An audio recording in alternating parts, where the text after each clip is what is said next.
YouTube live. It should work now. Let me put on my secondary monitors.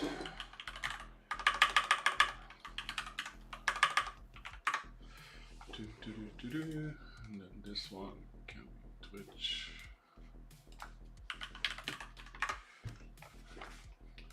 Bum, bum, ba-dum, bum, ba-dum. Yep, looks like it's all good right now. Welcome everybody. Yesterday was a rough one, at least for me. A lot of people found it easy once they dusted off the cobwebs off of their math knowledge, but yeah, just not something that I'd done before, so I had to get spoon-fed a bit of the solution for part 2. So thanks again for that. I made myself a cappuccino.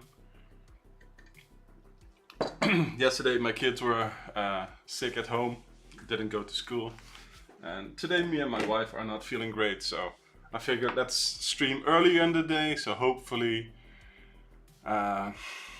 I can finish today before I start feeling too bad to stream, so should be good. Just a little bit of a headache right now, and yeah, let's see if we can power through it. So let's see. Boom, boom, boom, boom. Yep. I think we should just start reading day 14. Restroom Redoubt. One of the historians needs to use the bathroom. Fortunately, you know there's a bathroom near an unvisited location on their list, and so you're all quickly teleported directly to the lobby of the Easter Bunny headquarters. Unfortunately, EBHQ seems to have improved bathroom security again after your last visit. The area outside the bathroom is swarming with robots. Hey Smap, welcome, welcome. To get the historians safely to the bathroom, you'll need a way to predict where the robots will be in the future. Fortunately, they all seem to be moving on the tile floor in predictable straight lines. You make a list, your puzzle input, of all the robots' current positions P and velocities V, one robot per line, for example. Okay. Each robot's position is given as P is XY, where X represents the number of tiles the robot is from the left wall, and Y represents the number of tiles from the top wall when viewed from above. So position 00 means it's all the way on the top left corner. Each robot's velocity is given as V is XY, where X and Y are given in tiles per second. Positive X means the robot is moving to the right, and positive Y means the robot is moving down. So a velocity of 1 minus 2 means that each second the robot moves 1 tile to the right and 2 tiles up. The robots outside the actual bathroom are in a space which is 101 tiles wide and 103 tiles tall when viewed from above. However, in this example, the robots are in a space which is only 11 tiles wide and 7 tiles tall. Okay? The robots are good at navigating over/under each other due to a combination of springs, extendable legs and quadcopters. So they can share the same tile and don't interact with each other. Visually, the number of robots in each tile in this example looks like this. Okay. These robots have a unique feature for maximum bathroom security. They can teleport. When a robot would run into an edge of the space they're in, they instead teleport to the other side, effectively wrapping around the edges. Here is what robot P2,4 V2 minus 3 does for the first few seconds. Okay, so it goes up and then it goes down because it wraps around. So yeah, it jumps there and then it goes. Okay, sure. The historians can't wait much longer, so you don't have to simulate the robot for very long. Where will the robots be after 100 seconds? Okay, so now is it like after 1,000,000 seconds? In the above example, the number of robots on each tile after 100 seconds has elapsed looks like this. To determine the safest area, count the number of robots in each quadrant after 100 seconds. Robots that are exactly in the middle, horizontally or vertically, don't count as being in any quadrant, so the only relevant robots are okay. In this example, the quadrants contain 1, 3, 4 and 1 robot. Hey Sunco Software, good morning. Multiplying these together gives a total safety factor of 12. Okay. Phew. Oh,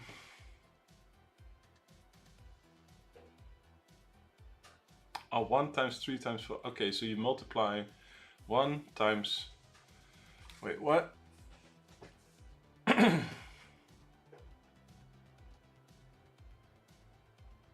1, 3, 4, and 1. So 1... Where is the 4 and the 3? Because here is 1, here is... do they occupy the same? Ah, this is the number of robots, right? Okay. So there are 3 here, 4 here, and 1 here. Okay, so there's lots of factors here. Sheesh. Looks like a fun one, but there's so many things that you can forget, probably. Hey Martin, welcome. Welcome. Cool. Yeah, looks like a fun challenge, though there are so many moving parts that I have to be very sure that I don't forget some stuff. Boom, boom, boom, boom. Test input. Let's do it the proper way.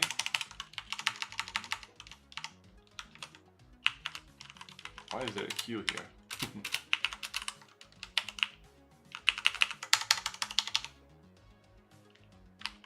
Yeah, it will align to the bottom one, right? Like this, I think. I think that's what Smap said, that it aligns to the bottom one. So I could technically just put it like this.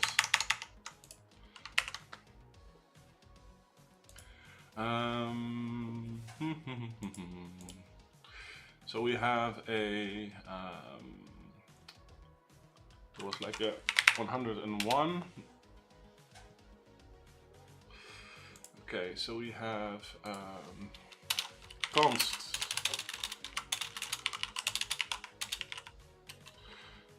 and actually no, we do a grid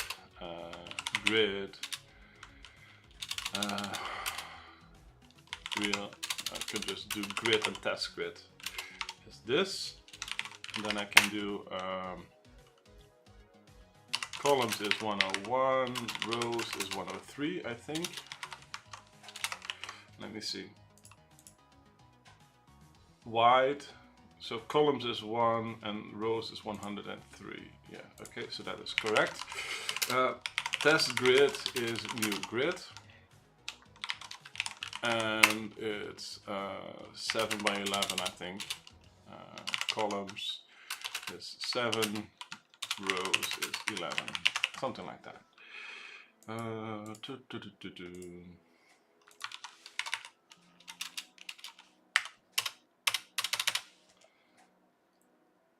Oh no, 11 wide, 7 tall. So 11 wide. See, it's so easy to mix this up. 7 tall. So this is the setup for the bounds checking, and I think I have something there because I can do like you left the add on the string. Ah, okay. Thank you. Grid dot. See, I have wrap there. Now I just need to do, I have logic there that takes care of it. It's just not,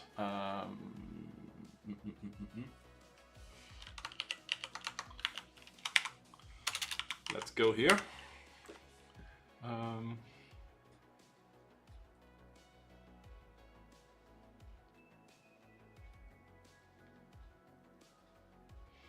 So I probably need to have a bit of helper function there to make sure that it keeps working.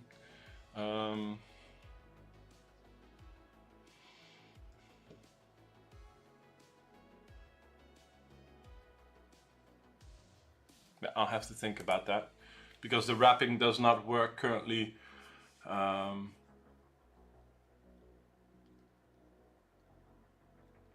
And I wonder, I can just subtract it, right?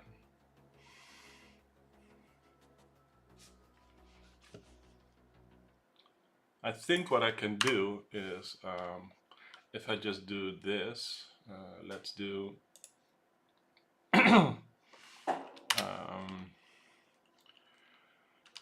public. Let's just go somewhere near the end of the file here. So I can do public grid location wrap, or I can do it on the I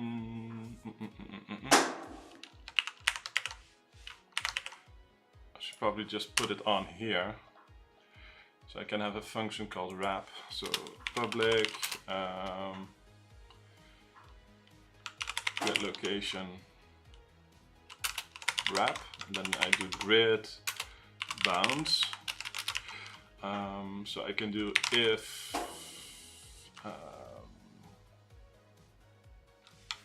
column,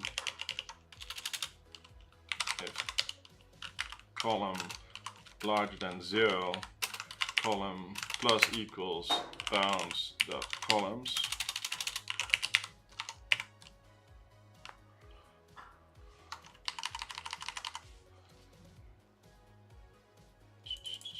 Okay.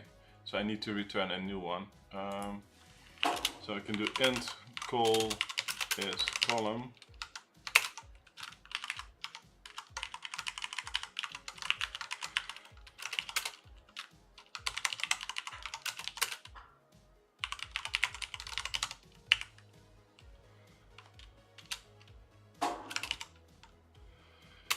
column larger equal bounds of columns, column min bounds of column, otherwise it's just column. The same for row. We do row, row, row, row your boat gently down the stream. Merrily, merrily, merrily, merrily, life is but a dream. So how did you fare today on your challenges? And now I can do return new blah row call.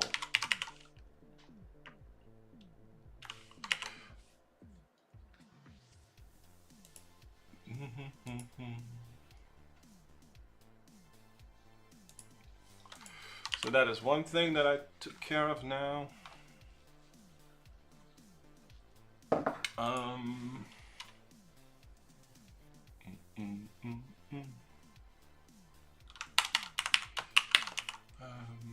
I need to get the test values, and I need to have the quadrant stuff. I also still need to do the parsing. That's right, the parsing first.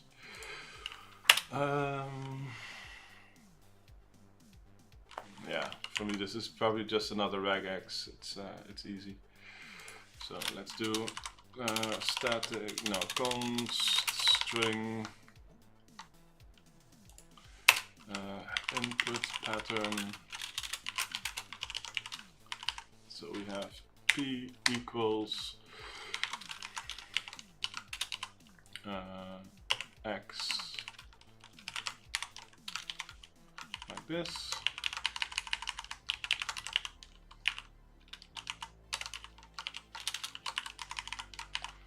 Y. I can also already make this uppercase so that I can pass it into a point. And then we have a space with v equals, and then we have the second part. Hey Nineberry, welcome. So this becomes Vx and Vy. Yeah, and this can be an optional. These can be negative numbers for velocity, so we can have an optional negative number.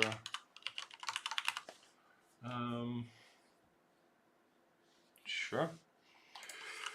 static read-only regex input regex is new regex input pattern options.compile. That's what I always do. We do input dot two lines dot select. I should probably just make a class for it. So we have a record robot point. We don't need point long yet. Start. I can just call it location because it will be modified, and then we have point velocity. Actually, this should be a grid location, and this also, because I need to do math with them, which is fine. Boom, boom, boom, boom, boom.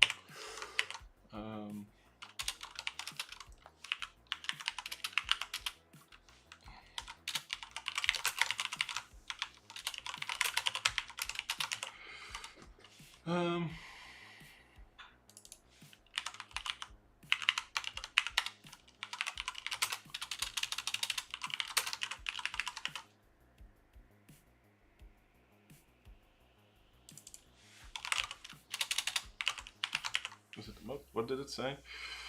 Property index must leave one accessor. Oh, so now I just need to do it differently. I need to make sure that I do public grid location get set.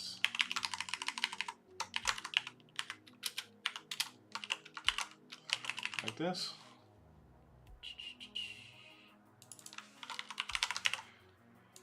Okay, that is fine. Match m is input regex, no, input regex dot match raw. If not m dot success, throw new argument exception name of raw. Could not parse.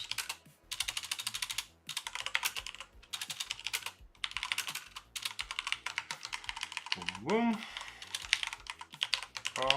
Okay. What is uppercase? I see Smap saying uppercase, but I'm missing the context for a bit.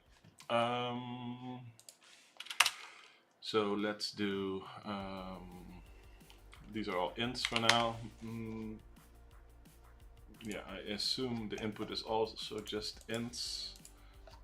Yeah, okay, fine. So we do int dot parse m dot groups. That was ages ago when you named the record property. Ah, okay.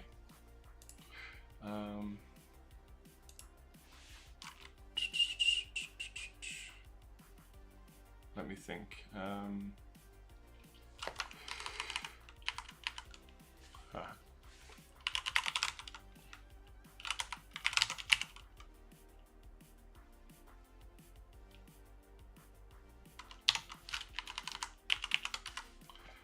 Just do it like this then. I always want to put in like a string format here and then do like boom name of grid location dot column like this, but that means that you can't use the accolades, but since I don't have them I can actually do it right now. So let's do it the way that I like to do it.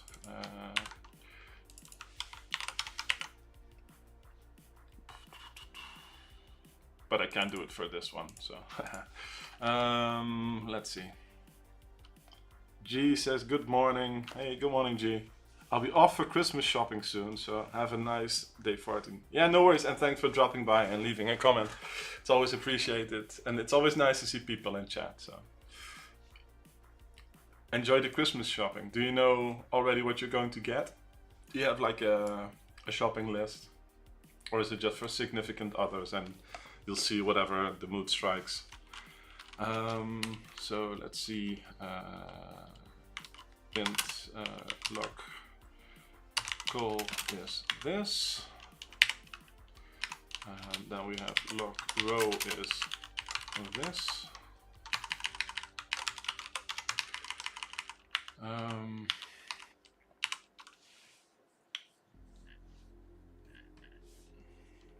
And I think I can still do this. I'll just prefix it with V and have it like this.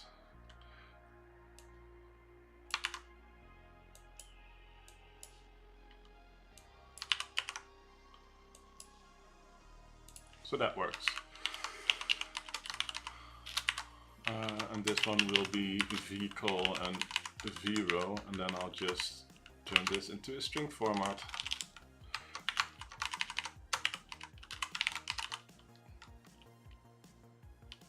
No idea yet, but it's almost Christmas and I still need to buy gifts for me and the rest of the family. Do you buy gifts for yourself as well? Are you a parent?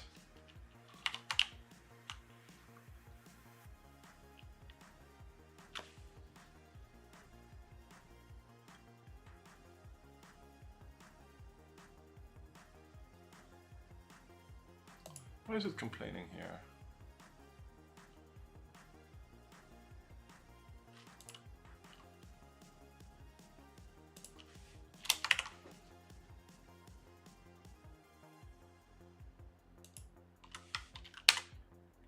This is a string format, which is fine. So why is it?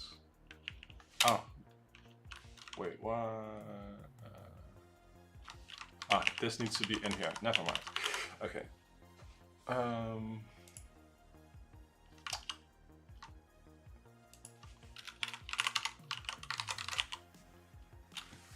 M.groups. I'm doing the string format in the wrong place. Never mind.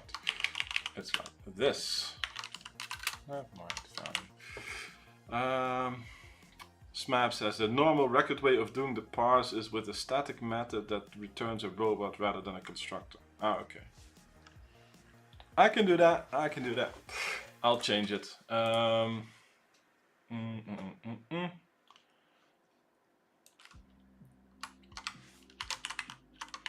This one will be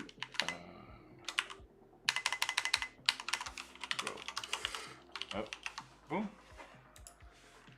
So now we can do return new robot.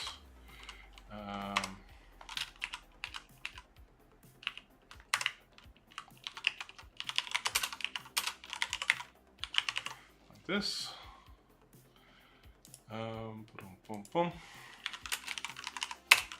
Location is new blah, and this will be lock row lock call.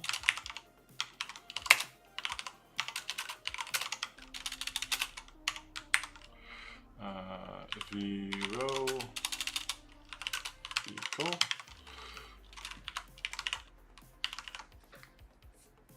Okay. I don't think the whole public thing is even needed, right? Or am I wrong? Select. No, it's still needed. Okay, never mind.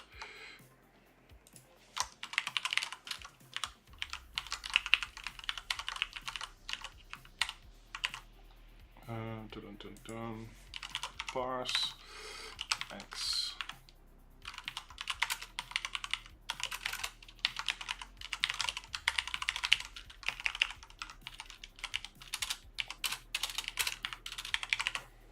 Okay, and we want to make this accessible to the rest, so we put it here.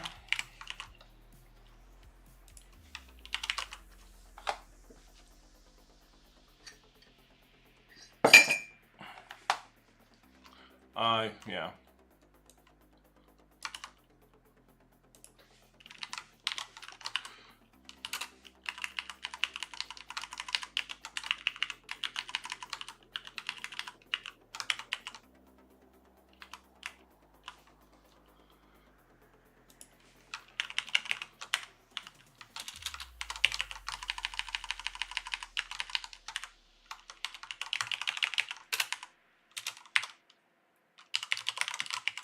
Still not like to name them here, but that's fine. So this is everything parsed. What did it say? 100 seconds, okay. Where are our numbers, our constants? Here. Const simulate steps P1 is 100.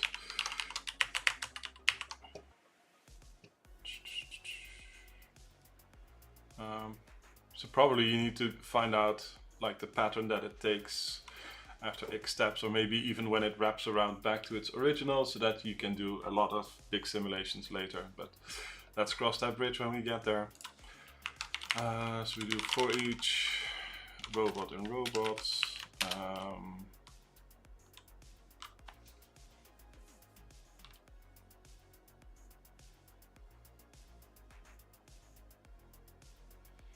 I wonder if it even needed to, if it would be worth it to cache like the locations, because you could do like void step robot R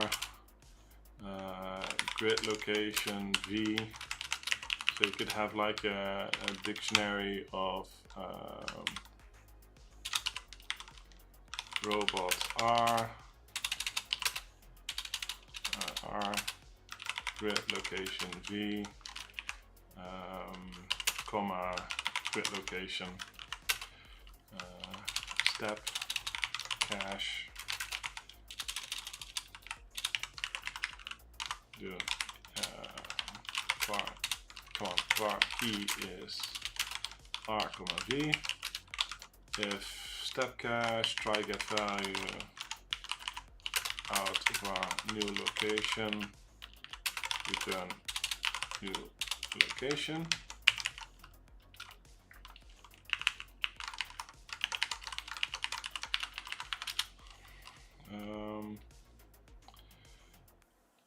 New location is R dot location plus V dot what did I call it? Wrap grid test grid, otherwise that grid.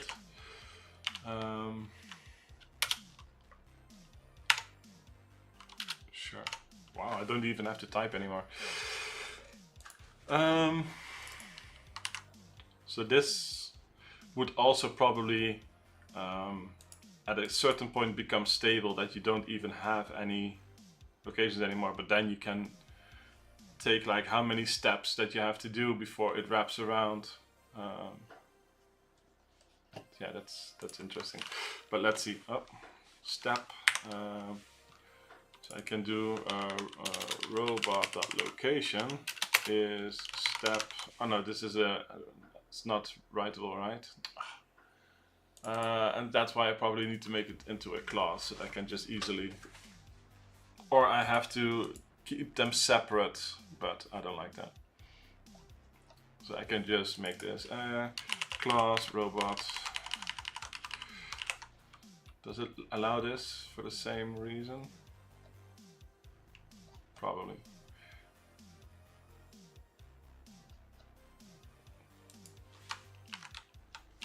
Do I need to mark these public in here? No. Let's just do it a different way. Public, blah.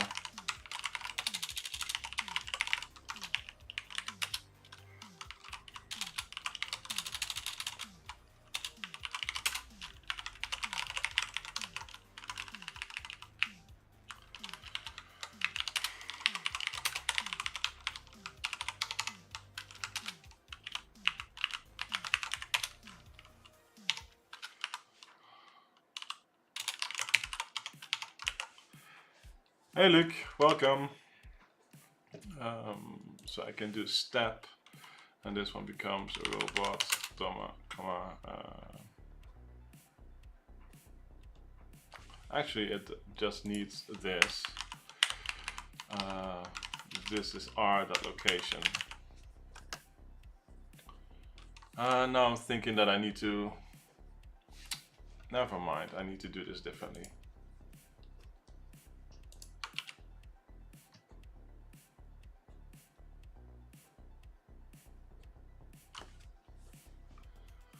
Because now I get into trouble with reference checking, etc. Because now I need to make like an equality just based on the robot's starting location and velocity combination.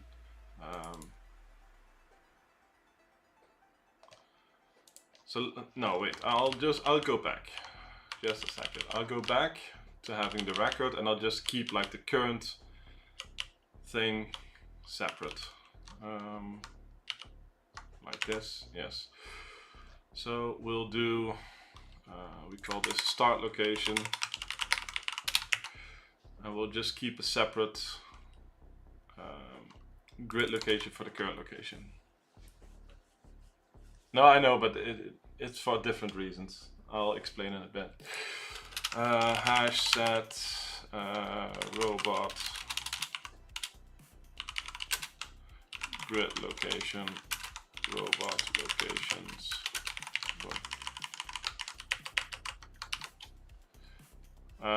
Dictionary.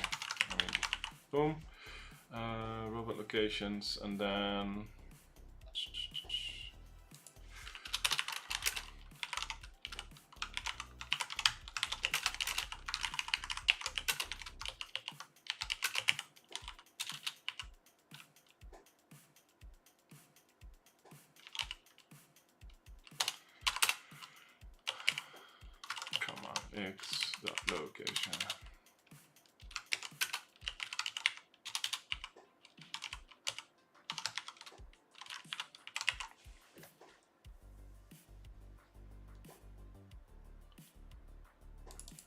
This is robots. Jesus. Like this.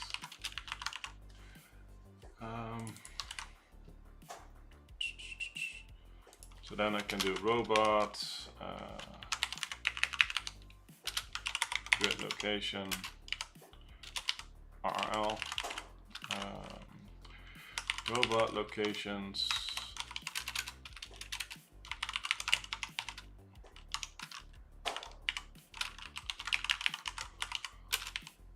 equals step robot, like this, because this one, oh yeah, and then RL, like this.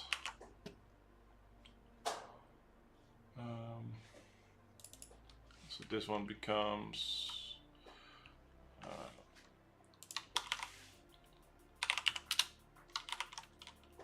current location,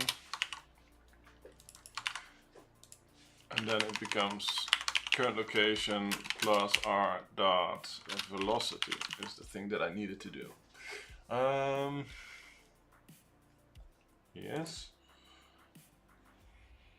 Smap says need to return a new robot rather than the location. No, yeah, but this is also fine. Now I don't have to create new robots, which is a double pair. I just keep track of a separate location. So the data that changes is smaller now. Maybe I make it more complicated, but yeah. So we pull it out, and then we need to update it actually.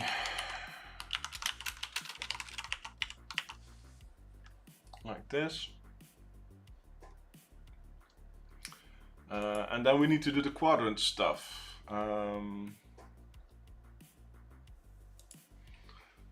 And then we basically have a collection of grid locations. So we do long do quadrant math IEnumerable of grid location.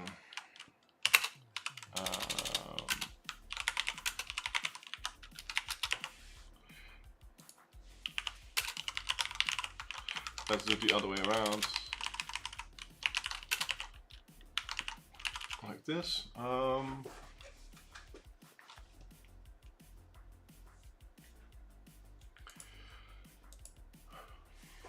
So we do long Q1, Q2, Q3, Q4, Q1. They all initialize to 0, right? So I can already do plus plus Q1 without the compiler complaining. No, it doesn't like it. So I can do Q1 is Q2 is Q3 like this. Yes. So now they're all initialized to 0, and with a reference type this would be a nightmare because you now have 4 references to the same thing, but here it doesn't matter. Swav says, I think you've missed a step. I don't think so, but we'll get to it. I need to do this anyway, so I will go over it again. That's what I said in the beginning. There are so many moving parts that it's very easy to miss something, so I will be sure to go back once I do this. But I need to do this math anyways. Yeah, because I need to do the steps. So we need to do like for I is 0, I smaller. Come on, for with I is 0, I smaller. Steps. Simulate steps 1 plus plus I. Is this what you meant?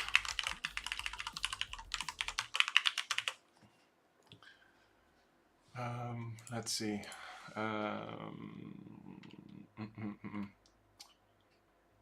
Why do you do it step by step? You only need to know the location after 100 steps. Yes.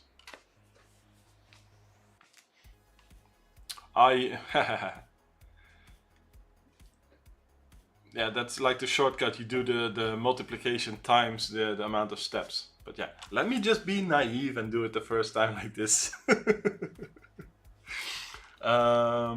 Let me see. The quadrant stuff. So bool left is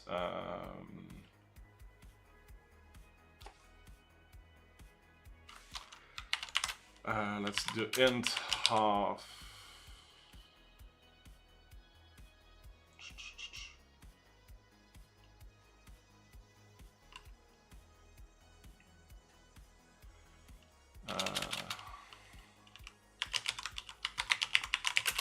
Is grid dot columns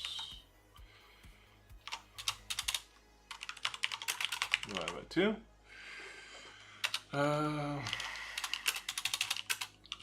Verticals rows divided by 2. Totally missed that and did 100 steps separately. Yeah, it's the same way that I'm going to do it at once, but like I have the like in my step logic, I have this wrap function, and basically what I could do is just make this a while. So I should break this down and make this a while, and then it would work. But yeah, you could also do modulus there.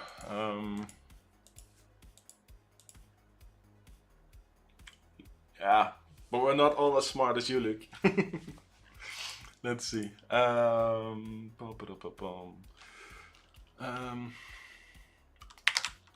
we do for each log invocations. Sven says, if you create a visualizer like I did for my task, you need the in-visual step. Yeah, sure. So we do if log dot column is half. No, I can do smaller than half horizontal.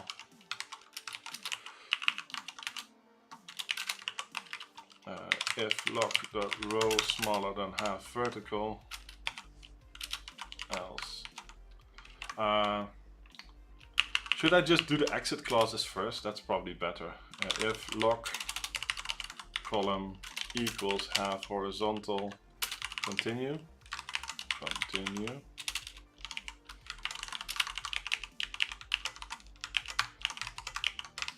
Row half vertical, continue.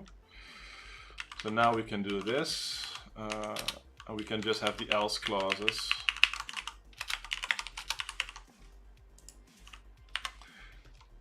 So this means Q1. This is Q3. Q4, 2. Q4. Not that it matters because there's no individual weight to the quadrants, but this is basically how that would work out. So I can do increment Q1, increment Q3, increment Q2, increment Q4, and now we can do return Q1 times Q2. So I wonder if it's if there's a 0 in there, the whole result becomes 0. So I assume they make sure that there's always something in every quadrant. So after this we do P1 equals do quadrant math on robot locations of values. And test grid, grid.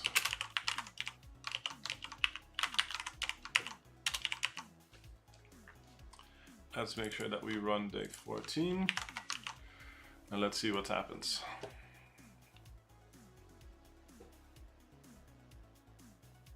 It's not correct. Cool.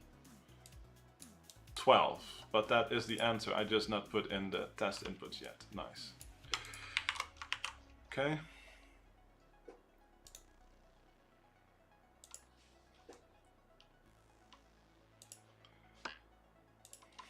Kind of wanna. I can do the console.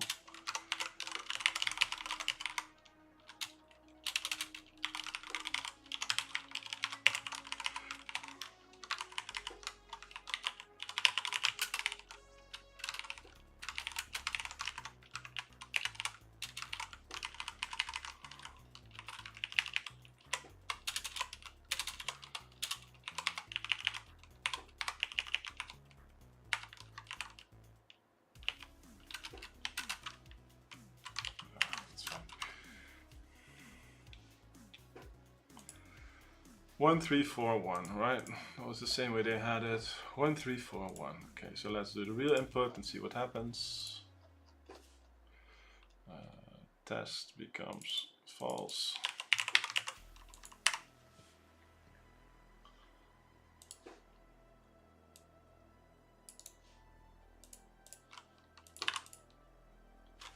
Woohoo! First gold star.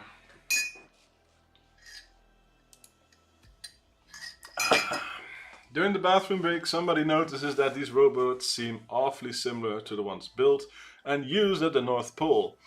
If they're the same type of robots, they should have hard-coded Easter egg. Very rarely, most of the robots should arrange themselves into a picture of a Christmas tree. What is the fewest number of seconds that must elapse for the robots to display the Easter egg? Ah, that is cool. I love this. I love this.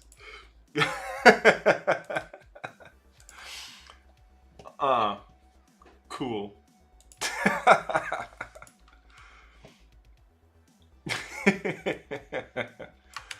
Now this is something that I like. Nice.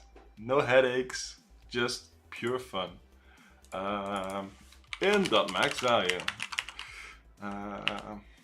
Console.readline. If is Q break.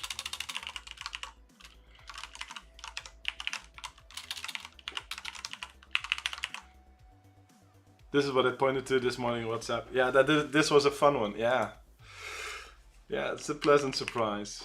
We don't even care about this at all. So let's do console.writeline found our tree at iteration blah.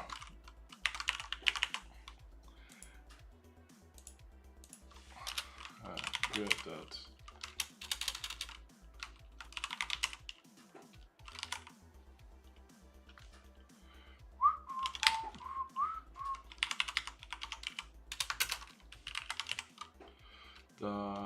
values.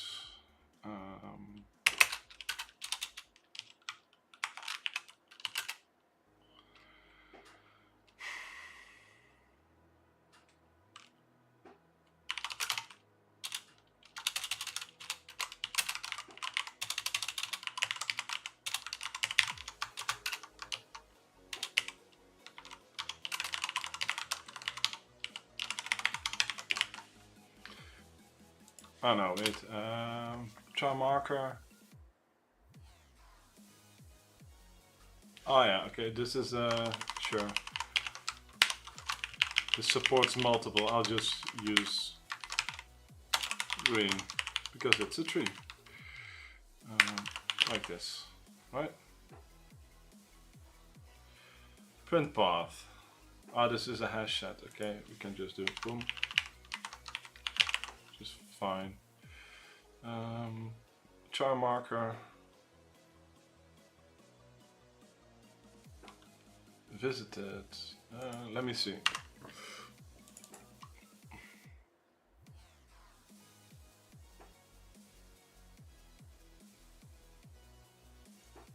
Oh, I can just pass the same thing twice. Yeah, it's fine. Might not be the most efficient, but this should work, I think. Why is it complaining? Cannot implicitly convert.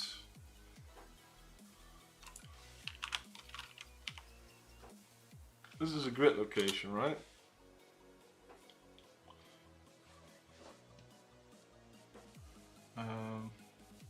Like this? Yeah, okay.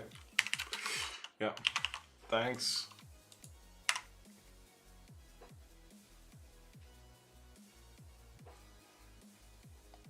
P1, I need to put it in here so that it won't complain.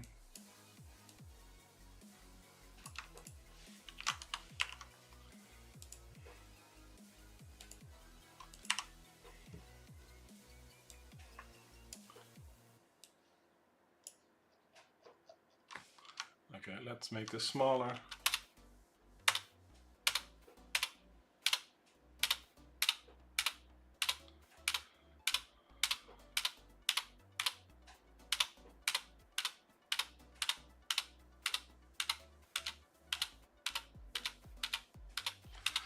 Now the question is, how many times do I need to do this? Or do I need to form like an algorithm to wait for a million? Yeah.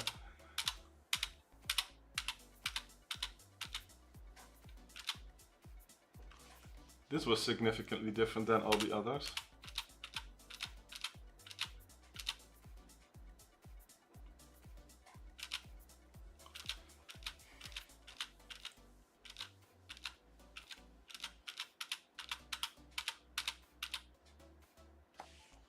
See, every few iterations.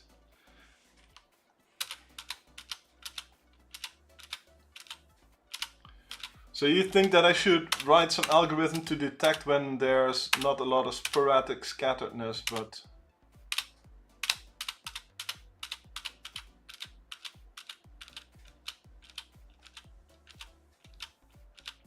because they probably should all be connected.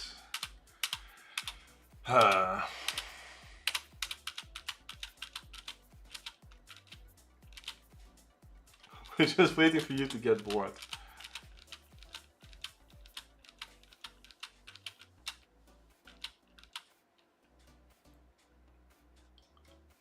Using math or some using large. Yeah, the math one is not gonna help me. No, don't count on that. But there's like a significant noise one that happens every so often. Black Guy said, I assume when no robot collides with another one, it's unique. Hey, that's a good point. That's a good one that I could try. Yeah, I can hit a Q and then it will tell me. Like if I do Q now, uppercase Q, then it will tell me. So I can, let me make it smaller here and bigger again. Found our tree at iteration that. So I don't print it every time, but I should probably do that. But actually, the thing about no collisions, that can be an interesting one. So let's see if that's feasible. So far we can do hash set grid location unique. So I can do unique is this. If unique.count equals row box.count.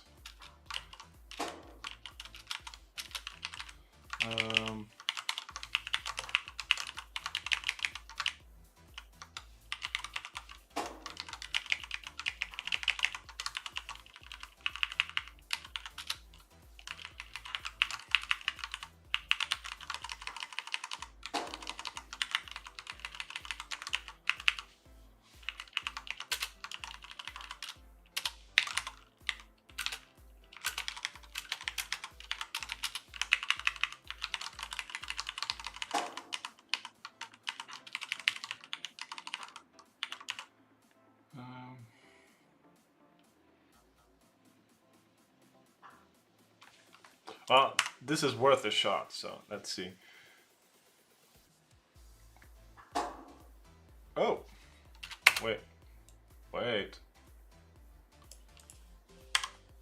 I saw something here.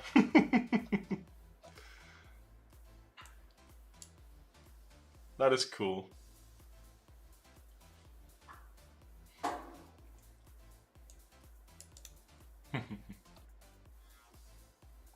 And I need to +1 this because we start at 0. Yeah, this is a cool one.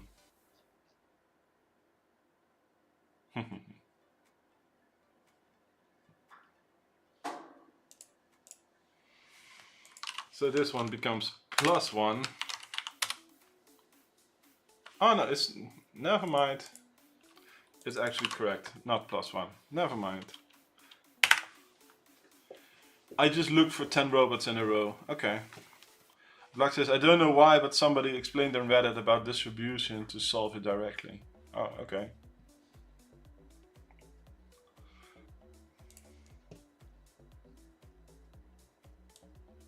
Oh yeah, because iteration 0 isn't actually an iteration. No. Well, okay, it's fine. The number looks too high. Okay.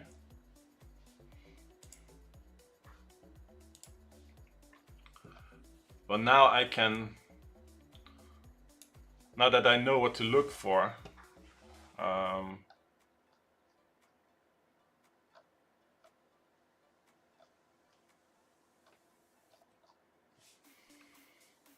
could check if there is like an earlier one where it happens where there is where there isn't overlap. Okay.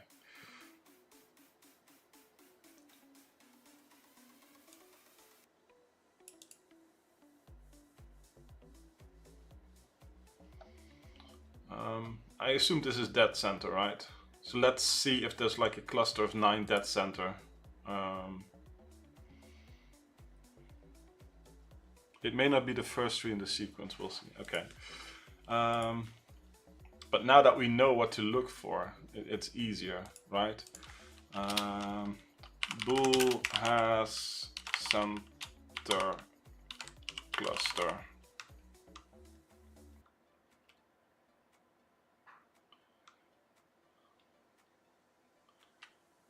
Yeah, it's fine. I just want to do it my way. Thanks for the suggestions, but I'll figure it out. Has center cluster. The thing is, if you don't know what you're looking for, it can be hard. So I probably, now that I see this and it looks like this is like centered, right? I figured like I'll just look at if there's an area in the center that's filled out, and if so, I print it. So it has center cluster. We do grid, enumerable of, let's make this hash set grid location, locations. So int diameter. So we can do I have a center function?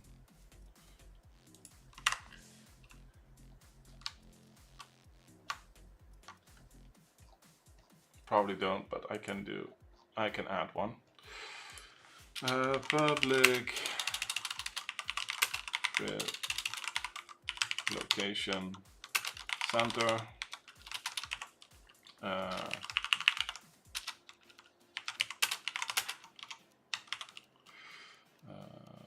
Rows divided by 2, columns divided by 2.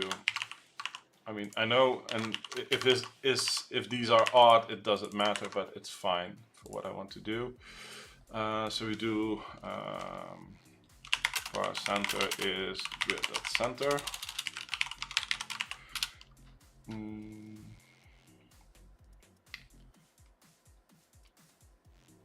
Var top left is center minus I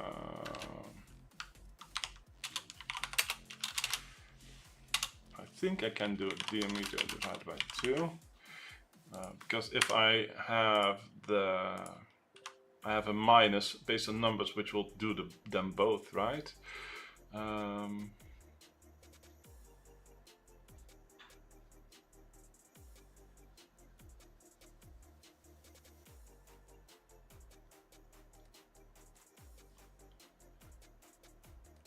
Yeah, so if I use an int, it will just create a value with both of them, so that is nice. So I can do this. So now I can do for int I is 0, I smaller than diameter plus I.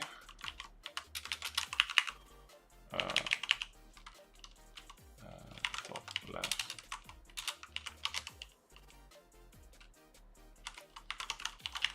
So this should probably be y in this case. This is x.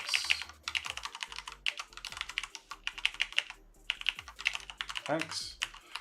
My tree is off center. Well, it might be off. Ah, okay. That's interesting. Well, we'll figure it out. If this doesn't work, I can always still look for a cluster, but when you don't know what you're looking for, you need to have something first, because I thought at first it would be just like an outline, and now that I know that's a filled up hole, I can just look for clusters of connected things. So I could also do like find biggest cluster, and if the number is high enough, then print it, something like that. Boom, boom, boom, boom, boom. Let's see.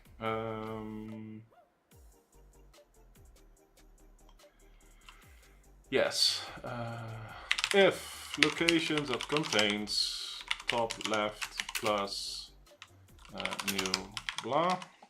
So this is y comma x. Basically, if it doesn't, return false, return true. So now I can do off by 1. I had G says I had a problem earlier when I saw the tree, but the answer was too low. Yeah, because the I iteration starts at 0, but that will also always be 1. So that's why I already added 1 to my number when I added it in. So this should be plus 1 actually. I forgot to reset my robot before part 2. Ah, okay.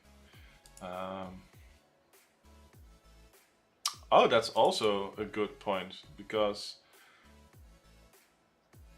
I would have the same issue actually. Good point. Let's reset the robots. Oh, maybe it was actually my first the thing there.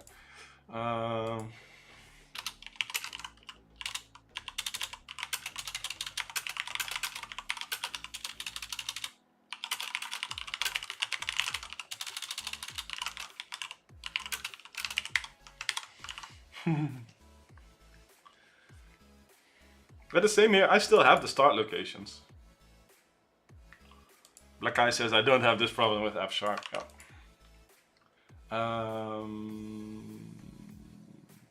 So now we don't do this. We now do has center cluster.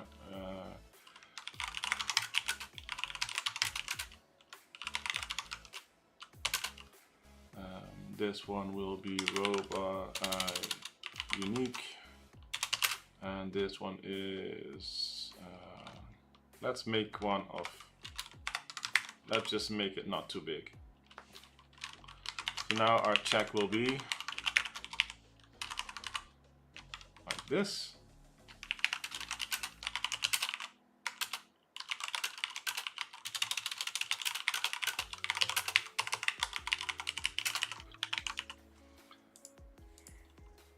Let's see what this does.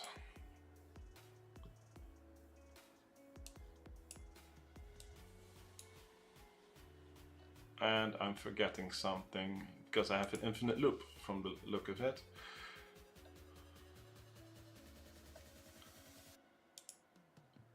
This is just a property that I copied. So yeah, that's so annoying.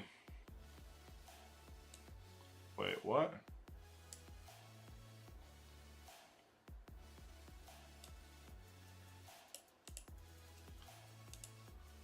Let me check this has center cluster thing.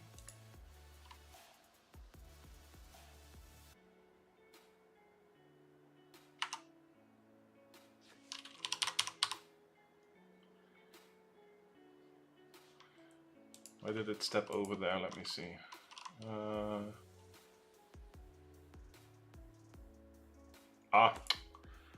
Never mind.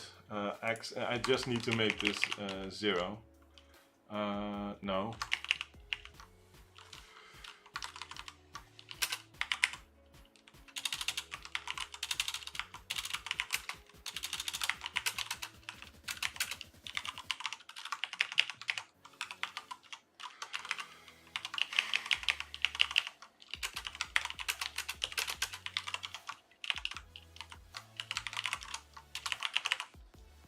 That's better. Let's run this.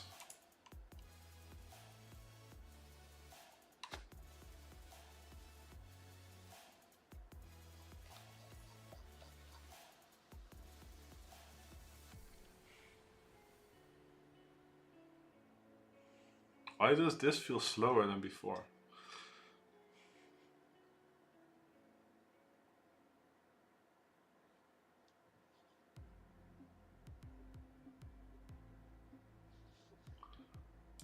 Let me see.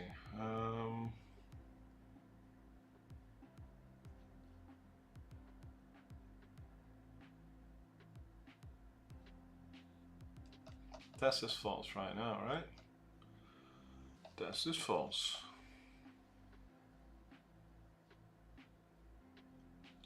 So let's step through it to see why it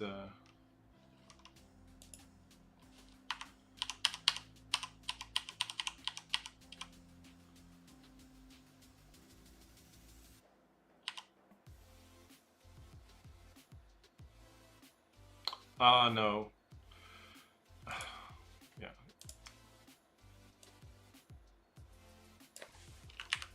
I still need to do this because I did it as an offset. It's fine. 0.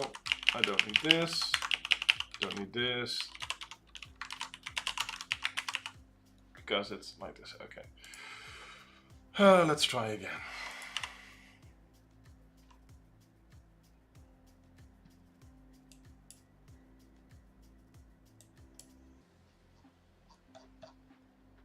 Though I'm not having much more luck.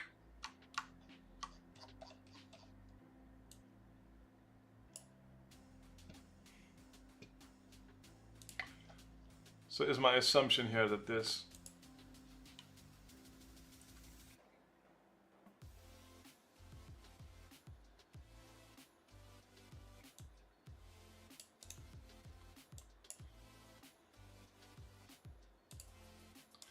yeah, this should work.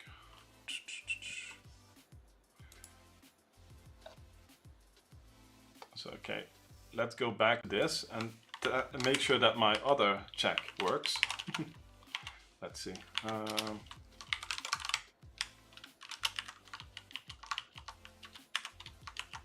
I can probably also make this less strict, but that's fine. Let's see what this says.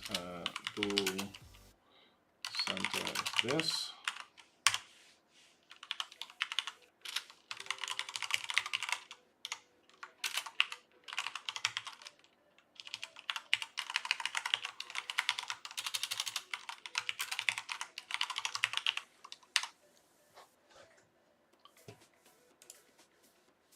I know that you're trying to help, but I think I got this on my own. I just want to make sure that I... okay. So this says it's false. So if I print this path...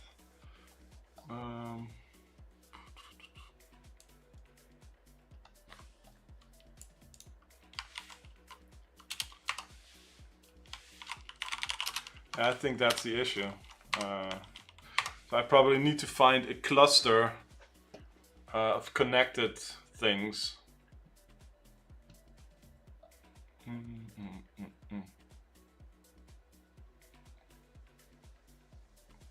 We also know that there's like straight lines in there.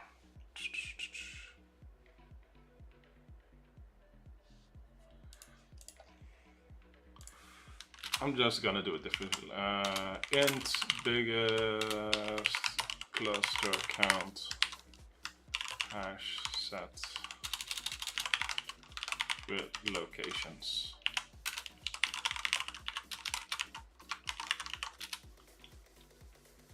Or search for a perfect square. Yeah, it all works, but int result 0. Return result. There are many ways to solve this, but I just want to do it my way first before I try somebody else's way. And I know that might not be the most efficient, but it's my way, you know.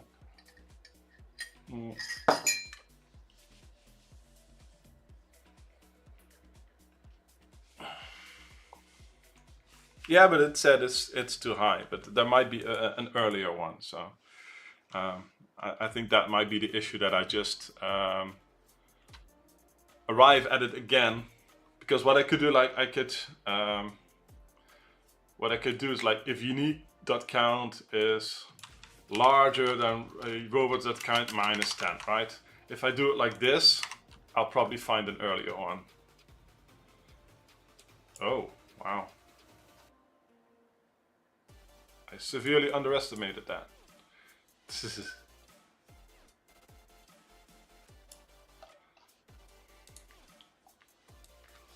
minus 2 then.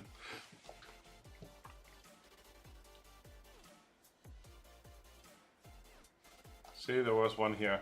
See? So this one wasn't, but there is one here. And this one is at the iteration 6645. Or 6644. So the one that I found, there are many ones that occur at probably increment of that. So I just need to make sure that I find the proper one, right? And I wonder if I do it like this, if we find them all just right away without false positives, but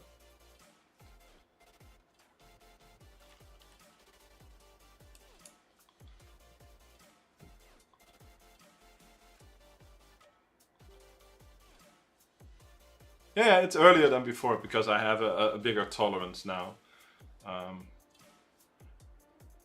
But still, like, if we look at this, what we need to do is still just do something that finds that. So, like, what I want to do is find like a cluster count.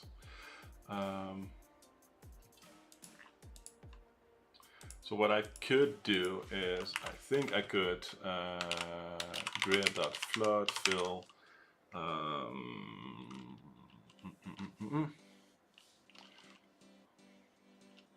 G says, anyways, I'm off to Christmas shopping. Good luck with your... Yeah, we'll get there. It will be here sooner.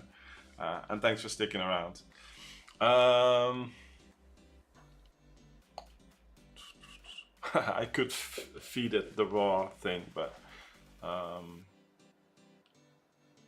the printed version. But no.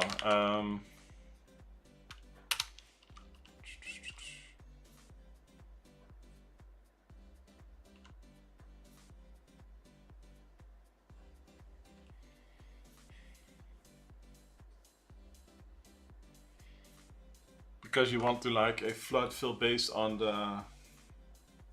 Yeah, I can do that. Grid.flood fill. I will just take a bit of this logic and just apply it to a raw set of things. But basically what you need to do is just have the queue and yeah. because instead of the raw, this needs to work with like the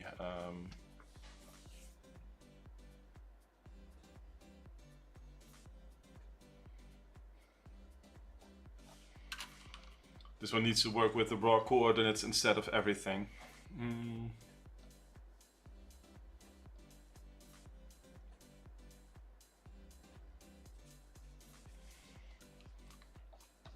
So I wonder if I just yoink this. Oh, did I remove something? Yeah. And if I turn this into a hash set of grid location, locations, and I probably don't need all the visualized stuff for this. Well, I can do it, but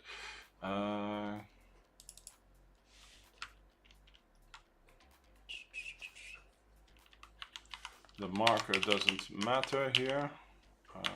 None of this matters. The start will be locations first, and the queue doesn't need the marker here. It just needs this.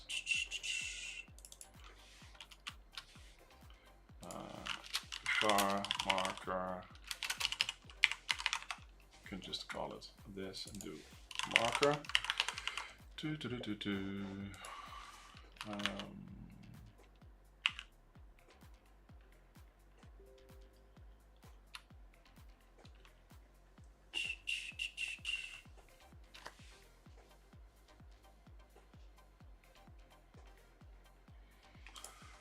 This becomes if locations that contains n.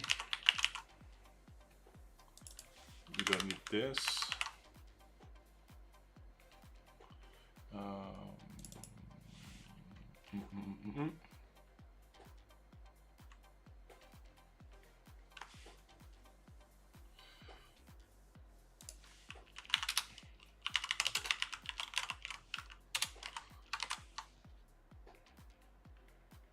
Declare but never already defined in the scope. Where do I put it? Ah, it's already there, so that's fine. So I can do in area equals this marker.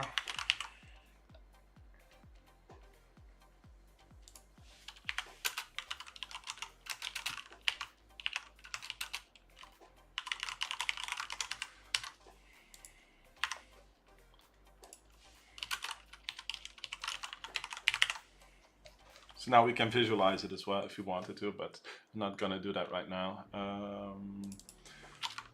Let's see.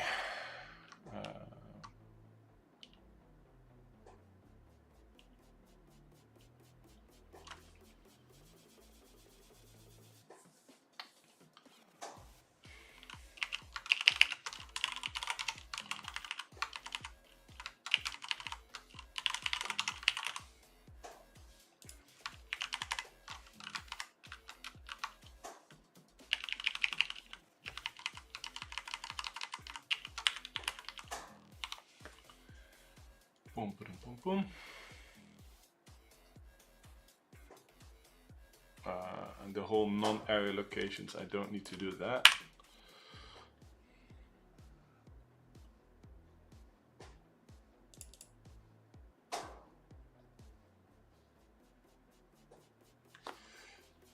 Because basically I just need to queue everything, probably. Dun, dun, dun.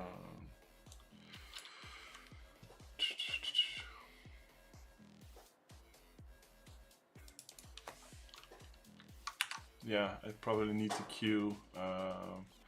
This just becomes dot dot dot locations, and then we do non-area locations except with removes elements visited in this case. So this one makes sure that we have everything queued up, and then we just make sure that we remove them. Count, yes. we enqueue just this because we don't care about that.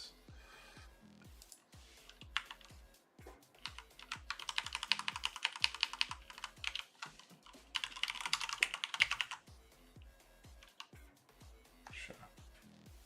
So this should let us flood fill based off locations. Locations for areas is this. And then we do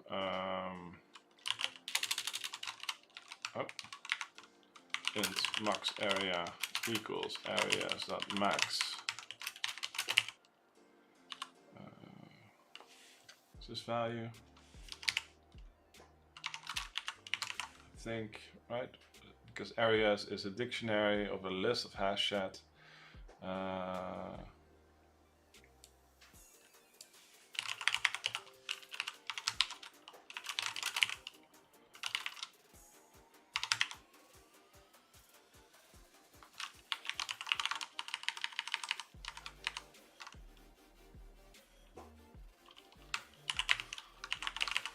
Sure. The max of the max. So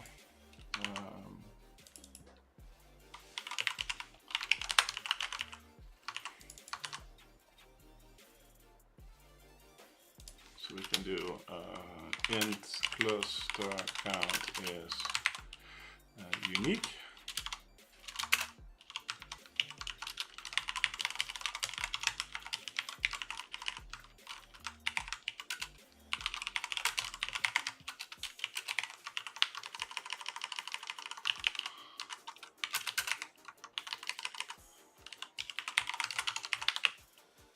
Let's do int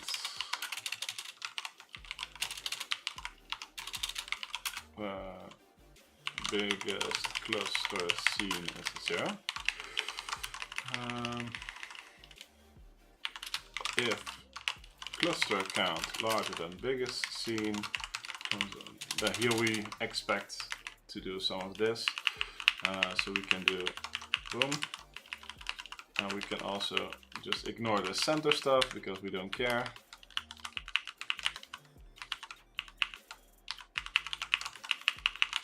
Boom.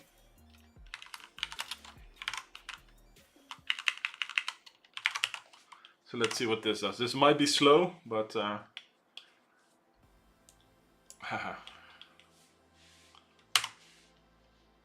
biggest cluster 3, okay. Let's also set like biggest cluster to 10 so that we don't, and I need to update it, right? Let's start it off at 10 so that we know that we don't start up with a lot of noise. The done mapping, I need to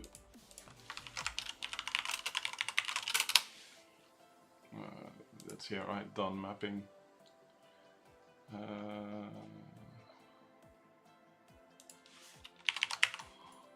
You can skip that. Visualize, is it false by default? Sure, okay.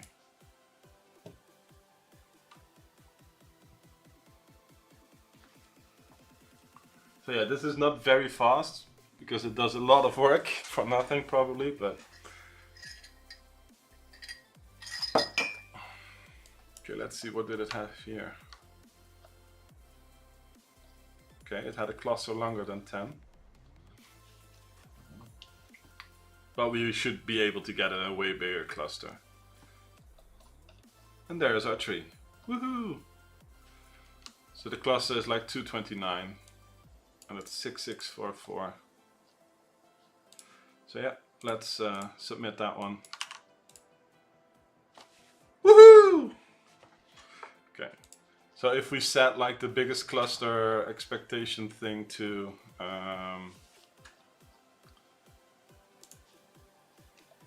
where were we? If we set this to 100, we should not get a false positive, right?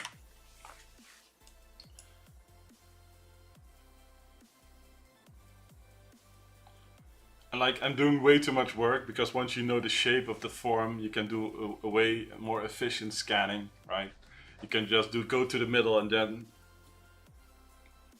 try to find like a hit and then check the sides.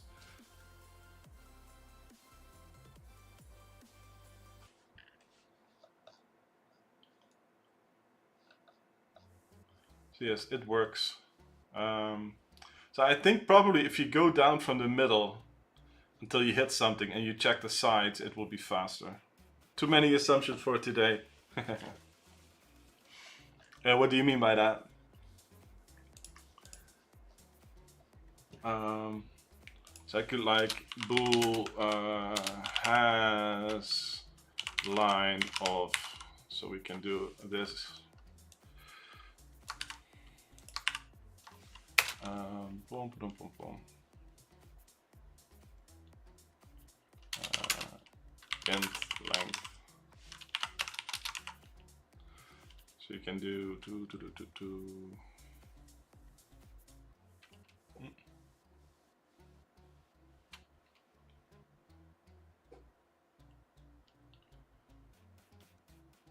I also need the grid here.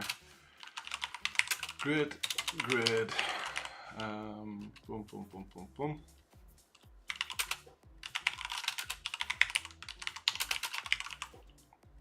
Nineberry says, I think the tree is at different positions for different people. It's more to the side for me. Yeah, but it will keep shifting. If we do the faster check that I did before, just do like and we do this every 1,000 so that it doesn't spam as much. So I can do this. This one was pretty efficient in finding them.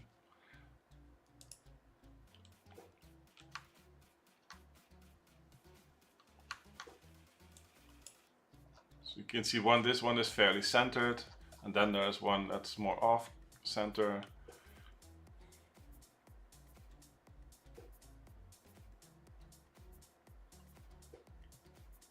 They're all fairly centered for me.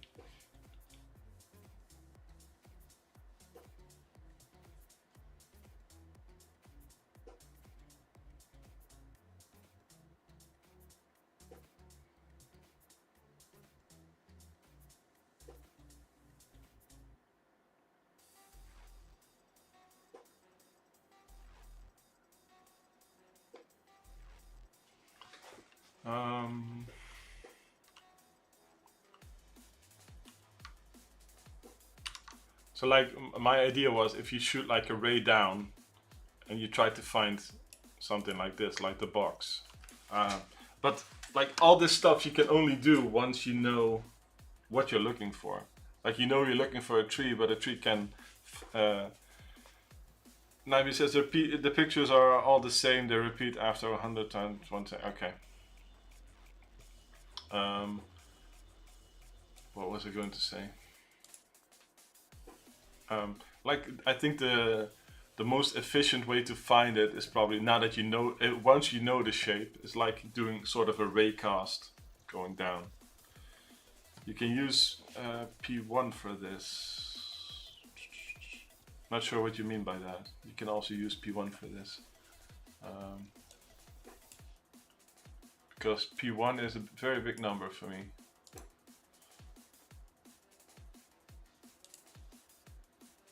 Oh, you mean that you do after P1 that you print it?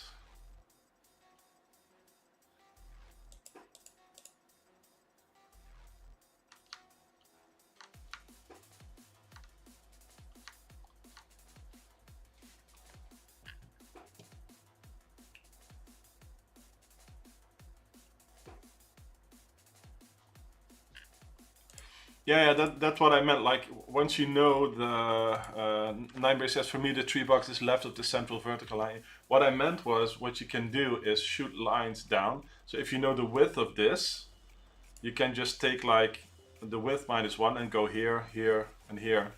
If you don't know, you can write like a detector that you just shoot rays to see where it is. And because it's elongated, you probably also it doesn't matter.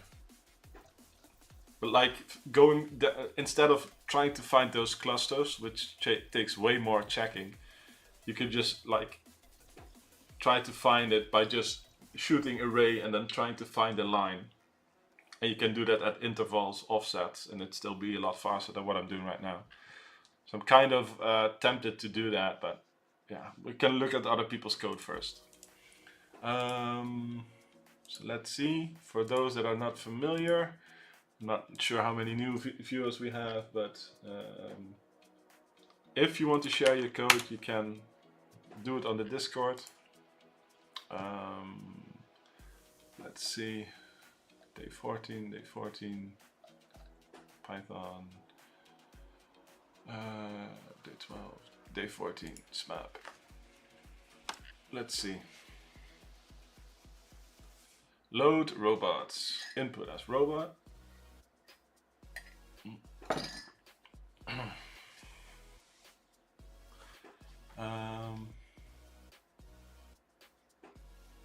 The safety factor.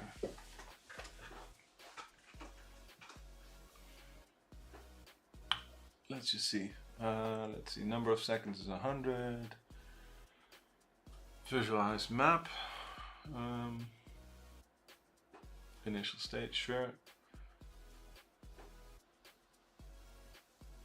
Oh, so you check based on the height if it's a test or not. Okay, let's see. Final state, move next. Axis robot velocity times number of seconds. Okay, so you do that every time, sure. So you could do it just by inputting the 100, right? And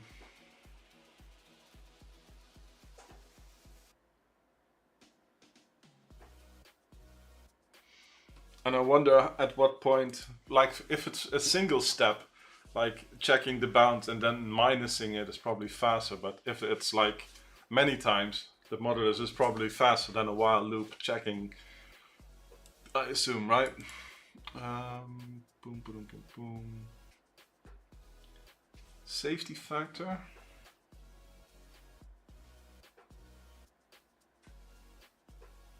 Sure.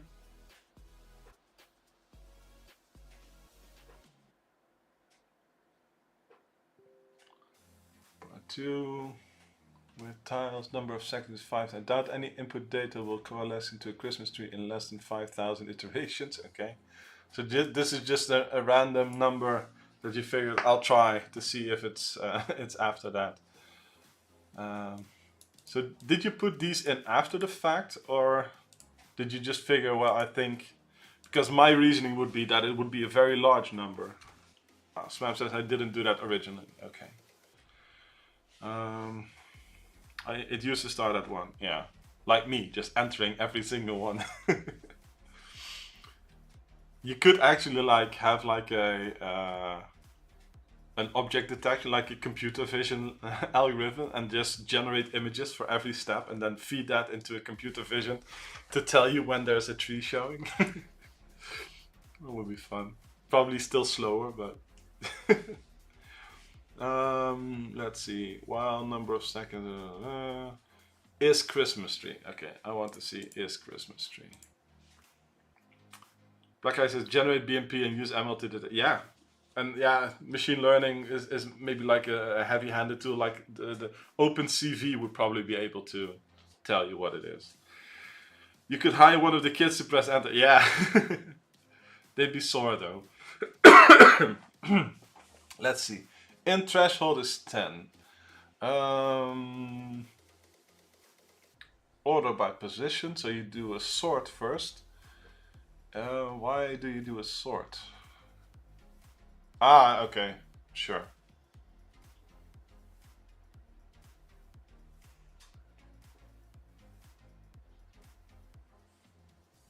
So that you can do this, okay.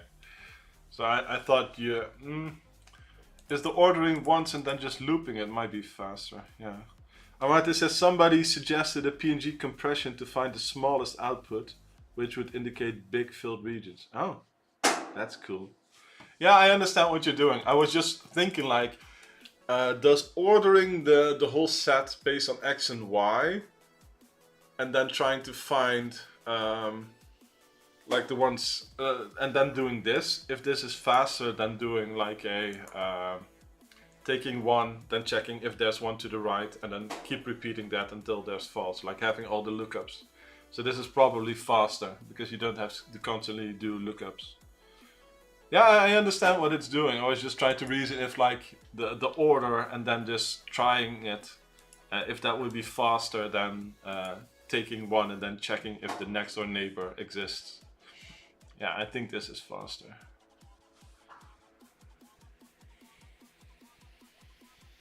Yeah. And how did you come to the conclusion to look for a line? Did you know?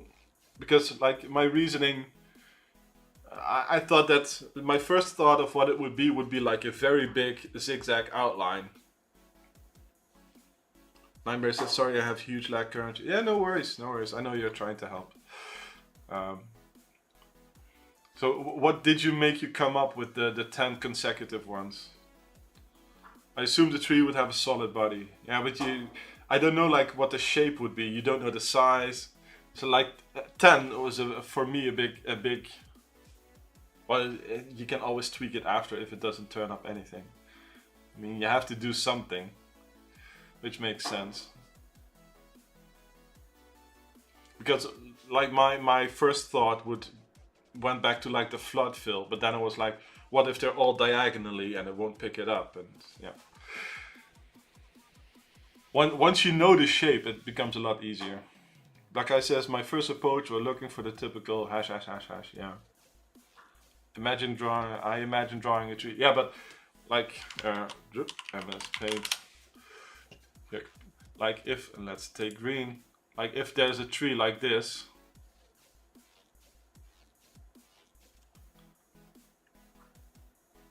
if this is what it draws, right? I can imagine this won't be 10. So it all depends on how they make the tree, right? And if it's an outline or a filled shape, or it's highly dependent on on how they do it. Amazing drawing skills. Thanks. That's what you're here for, right? All the MS Paint drawings. Let's see. It's Christmas. Yeah. Let's look at another one. But I really like today's. It's nice. Ooh, it's Jesus. That's a big spoiler. Ah, it's the actual. Nice. There's a tree on the calendar page of AOC.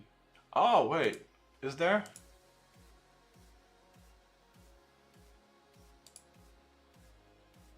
Where? This will make it 10, right?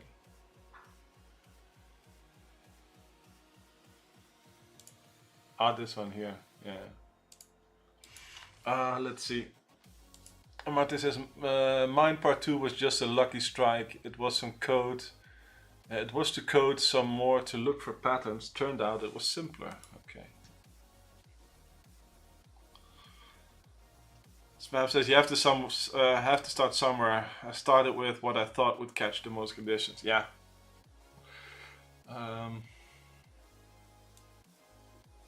Are these indices?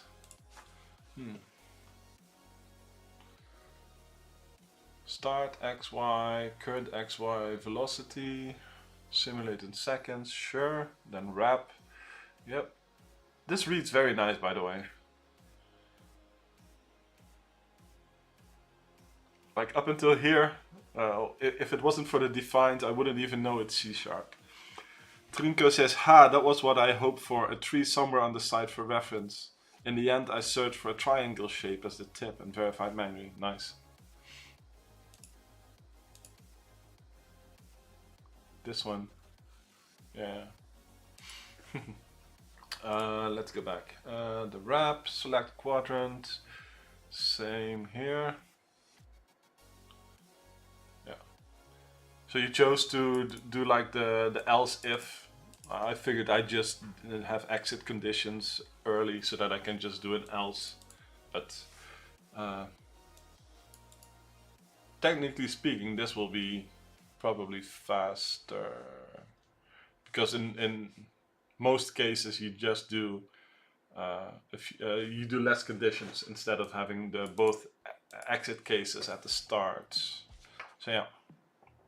Marta says, yeah, same thing, less two ifs, but yeah. Well, those two ifs, you have them here, right? There are the same two ifs are here, but you don't execute them as much because they're in a tree shape. So like the total number of if conditions is lower on yours. Yeah. Parse line. What did you do for parsing? Let me see. P plus is 2. Ah, this is the pointer. Sorry. Yeah, okay. Skip that, skip that. Nice. So it will just ignore the rest? So it will just parse what it sees as a number and just skip that? Again, a production ready parser. Yeah. I mean, it's fine. So it will just ignore the commas. Nice. Boom, boom, boom, boom. I've seen worse in production, yeah. Let's see. Sure.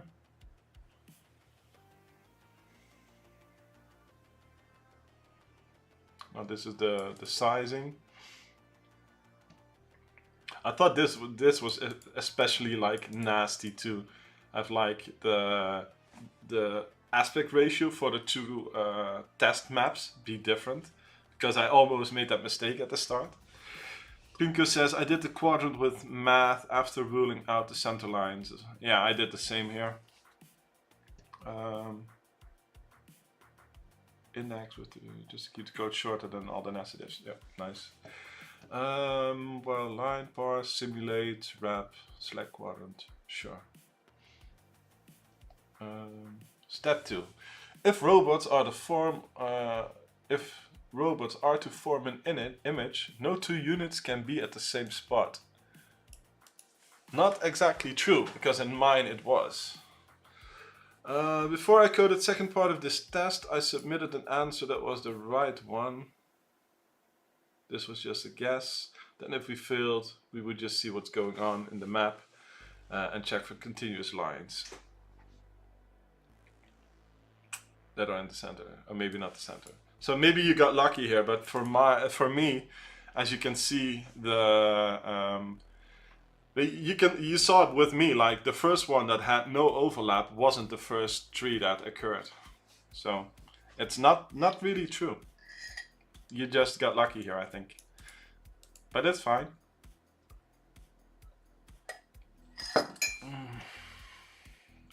Let's see. Because when I did the same except allow for one overlap at most, I found the right one. If I do it with no overlap, I find like iteration 100 or like the 10th tree or something. So you might want to make sure that, because this won't work for every input. Come to think of it, robots are programmed to make an image and they are pixels each. Overlapping would be a waste of pixels. Yeah, sure.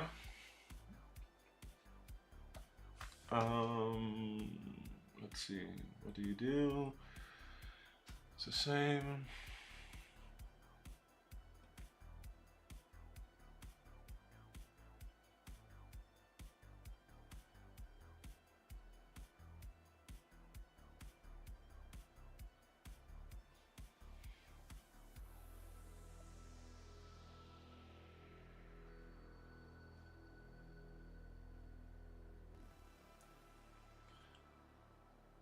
Wait, where did you actually check the unique count?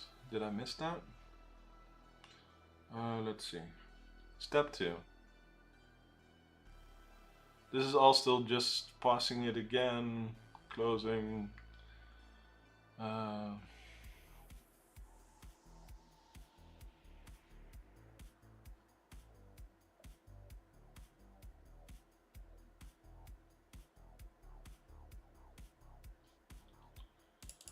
Second.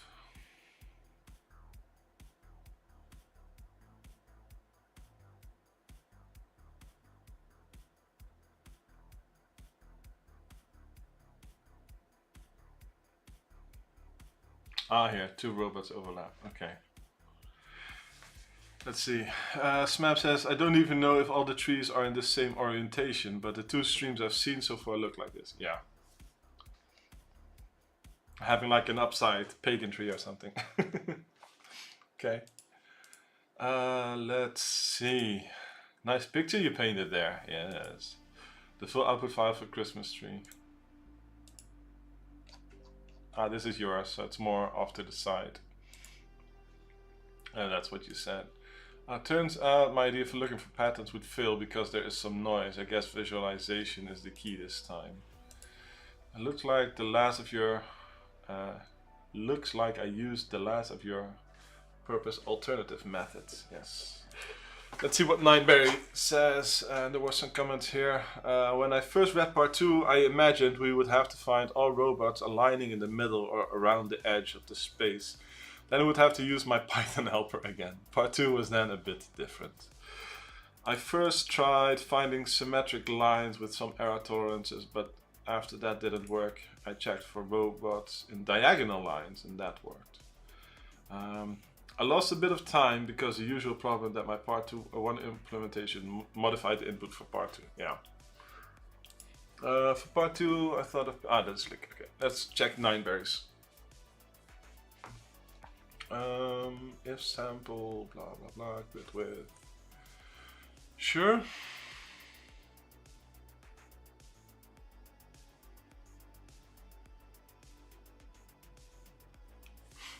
So these are like compiler flags, right?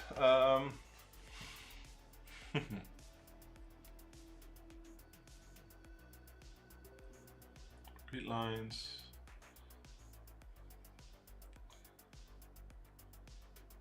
Oh, this looks familiar. If do part 2 comes on right line, part 2, blah blah. Okay, part 1. Move robots. Move 100, grid. Okay, so what does the move do? This is the safety factor. Count robots in area. Sure.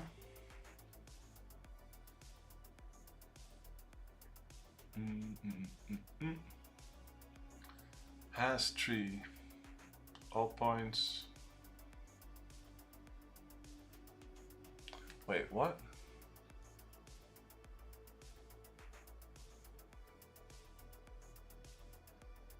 Oh, okay, that's a different hash tree. Okay. Find depth is 4, check diagonal. Okay. Point out the point. Southwest and southeast, okay.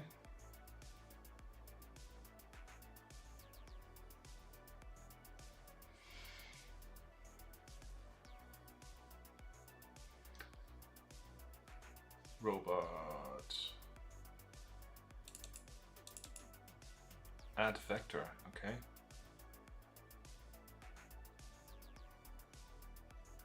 And then teleport. Actual mod.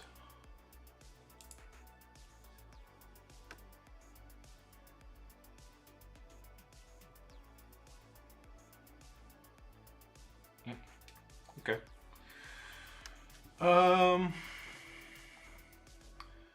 Mumi Jumba, did you enjoy today's open-ended part 2? Yeah, I really like that. It's fun. I remember like there was a previous year when they had to form letters, and I actually wrote an OCR engine for that, so that was fun. Trenko said, I thought I heard hash tree and was getting excited about the new data structure that I didn't know. Yeah. I probably still have the code. OCR day 40. Should probably be able to still run this, right? This is 2022 day 10. So if I go to 2022, let's do day 10. Day 10. I'm not sure what will happen, but let's see. Boom, an error, bad request.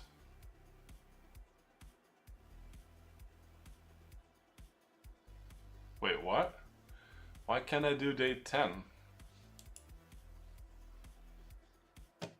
That's weird. Calendar. Events. 2022. Day 10.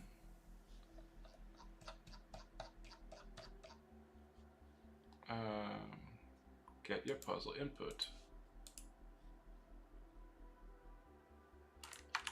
So why didn't it like this?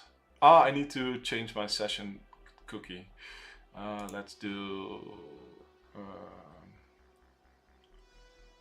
open folder in Explorer. Let's make sure that I do 2024 bin debug net session, and let's drop that in 22 bin debug. Boom. Yes, I want to override it. That's fine. Debug, start new instance. Oh.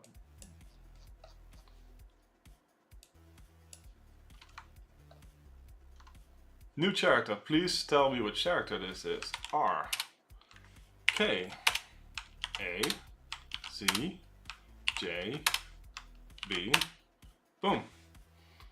So then it finds the same because it already knows it, and then it's so yeah, I don't save actually the input, so I could probably save the input and then run it multiple times.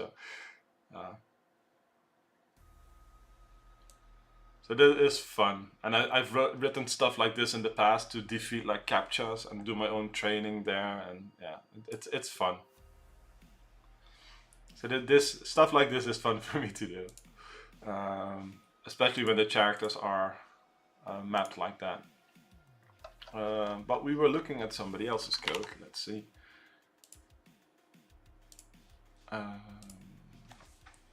Or did we finish? Let me see. Sorry for being such a scatterbrain. Move, add vector, teleport. No, we checked everything there. Get neighboring point. And the way that you looked for the tree was finding diagonals. Nineberry says, over the years there were several puzzles creating text patterns, all of them using the same font. Yeah. Smap says, I have an OCR engine as well. There has been more than one size of letters used over the years. Yeah. So yeah, I really like doing stuff like this. So yeah, nice. Let's go to see Luc. Comments were, my solution, P1 was easy after I realized not only the input changed but also the size of the grid, which was stupid of me. Ah, okay. For part 2, I first thought of printing and visualizing, analyzing 10,000 images, but that would take all day. Then I took the gamble, where there is a tree, every robot has its own position, so I only had to analyze these, which was exactly one image. Yeah. Again, you guys got lucky there, I think, because for me it didn't. Just some visualizations to see if there's a repeatable pattern when tree is found. It waits for a few seconds before continuing the loop. Ooh. Let's look at it after Luc's code. Boom, boom, boom, boom, boom. XY, steps 100, init robots.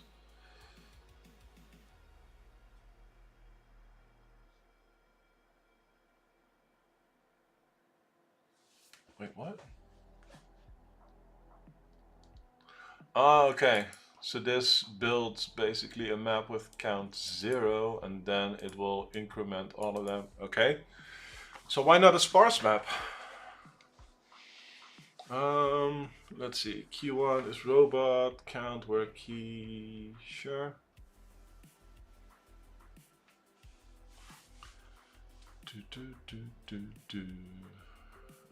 Let's see. Robot count, the same logic there. Dagny Taggart, hello. Welcome to the stream. We just finished part 2. Did you do Advent of Code today as well? And I'm just looking at what everybody else did right now. So this is Luc's code. If you want to share your code, you can drop it in the Discord if you want. Let's see. Mumi Jamala says, I thought the tree would appear relatively soon, so I just watched my code print the first like 1,000 frames in the terminal. Yeah, I did the same. If you go back, yeah, I made it like where I entered out every one of them. And I was like, and the chat was already going, okay, this will take a while. the enter key will suffer today. So yeah. The thing is, for me, like, I could imagine like multiple ways of how they would do it. So let's see. Trinko says, never expected set console buffer position to be useful for AOC, but it made printing the robot positions much easier than printing line by line. Sure. And it lets you do nice visualizations, like for day, was it day 13? No, day 12. Debug, start new instance. And I need to make this smaller because it will, oh. So this is also like using set console position with a little timeout after each field. So it will it will write out and visualize the entire map.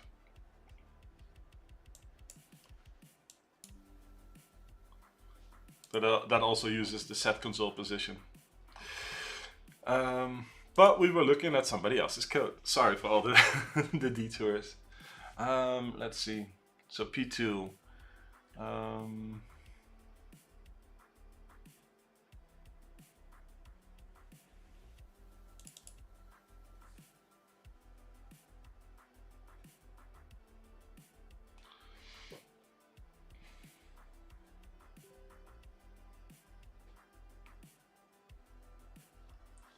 I don't understand this.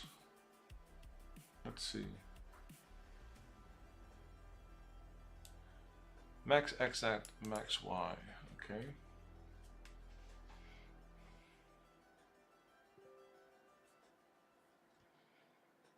So every time it will zero all the entire dictionary here.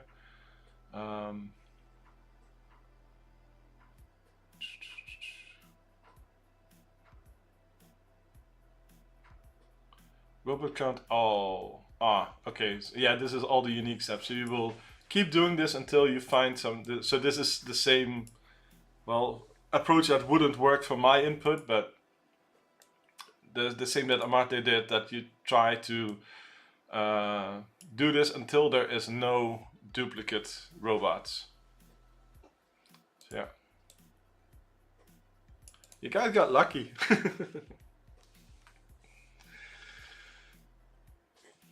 Let's see. Right map, init robots. Yeah.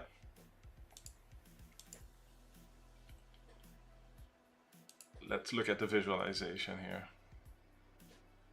I was like, okay. Ooh.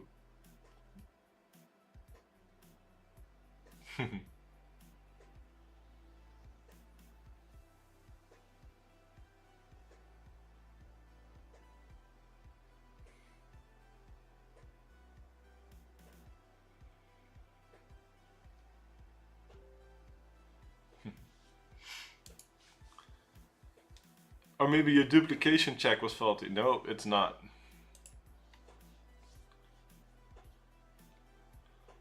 It's just a hash chat. It's very very easy.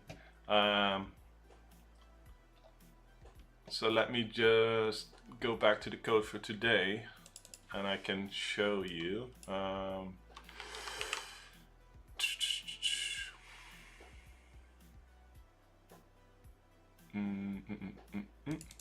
Okay.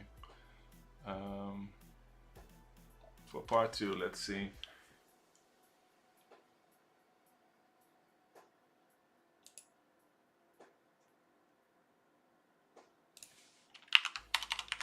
Let's do this one. And go back to this. Let's not do any other printing. So now I can do robot locations. So we can do group by x dot value, where x dot count larger than 1. For our dupes is this.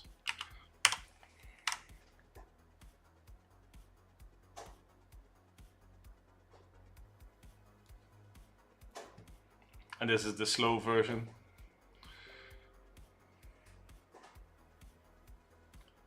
can feel hear my CPU cooler ramp up. Oh wow.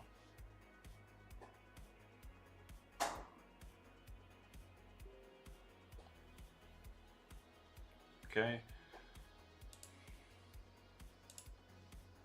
Yielded no results. Okay, wait.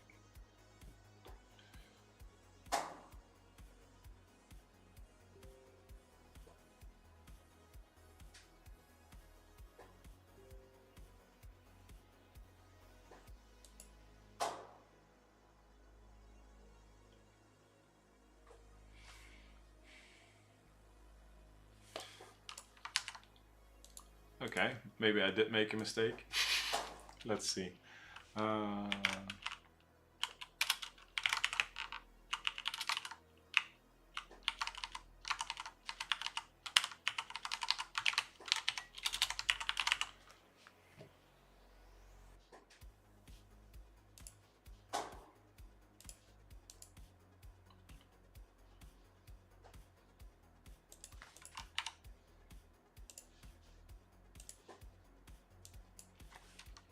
Okay, I think I had a bug then.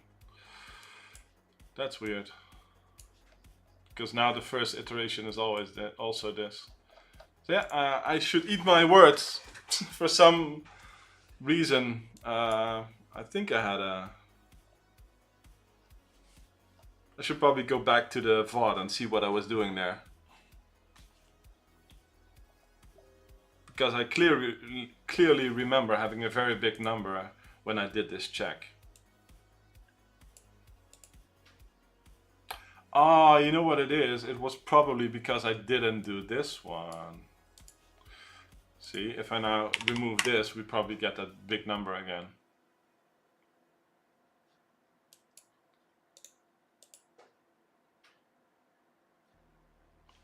Nope. It's just that plus 100. Okay. So I have no clue why it didn't work before. Yeah,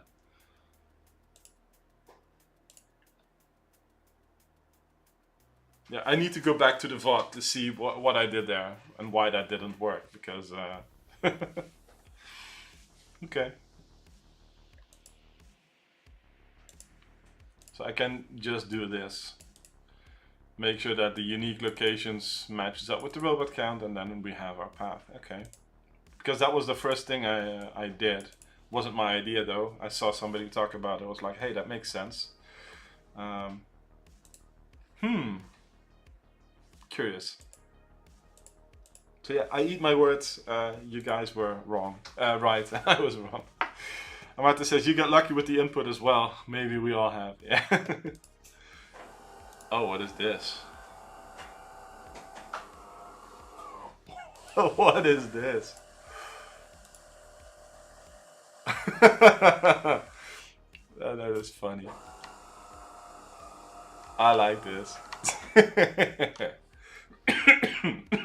The thing is, like, what you can see here, this one and this one. Do you see my pointer actually? Let me see.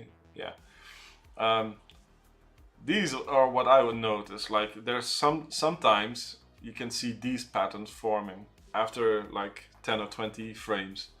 So it's like, oh yeah, I must be getting close because there's a pattern forming. But yeah. You could actually check like the concentrated brightness of that. Ninebear says somebody sorted the frames as PNG and just looked for the smallest file, and that was the correct one. Yeah, you said that like with the compression thing. It's fun. Because it's actually smart, because PNG uses compression, and the hardest thing to compress is random noise. So once there is something that's not random, it's automatically smaller than something that is random. So yeah, that's... Trying to use compression is actually a smart way to do it. So you could probably... Yeah. It's nice. Because if you look at the rest, it looks like random noise. So it might even work for custom. Yeah, I'm sure. But this is still cool though. Twinkle says, oh, that's kind of genius though. With thumbnails, you can find the right frame pretty fast. Well, yes and no, because you're already looking like this. The range that you're looking at here, just for reference, is like 6600 to 6900. So this would still be like a vast sea. This is just a small set of data, so you would still have to do lots of scrolling. But yeah, this one stands out when you look at it like this. But it's yeah, that's cool.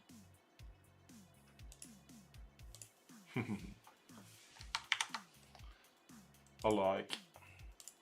Okay, I think that was all the submissions for today. Ninebear says you need to sit in a very dark room. Yeah, yeah. You could actually have like a light sensor to check how much light is emitting, because this one will grow brighter because there's a center dot there. So you could like squint your eyes and still pick it out. Jenko says sure, but as you say, it stands out. So even quickly scrolling over them, I think you'd spot it right away. Yeah, probably. But the thing is, these are all assumptions, right? I thought like, what if the pattern would only show up after like a million times? Big 4K or 8K monitor wouldn't hurt either. Yeah. It's nice. But still, like at this size, you can still see the bright pixel there. So you could just make it very tiny and you could still point it out of like 100K images probably. Because there would be one bright pixel there where the concentration is. So that is funny. Yep, I like this. Okay, I think we've reached the end, so let me turn off Spotify and look who's streaming on Twitch besides me.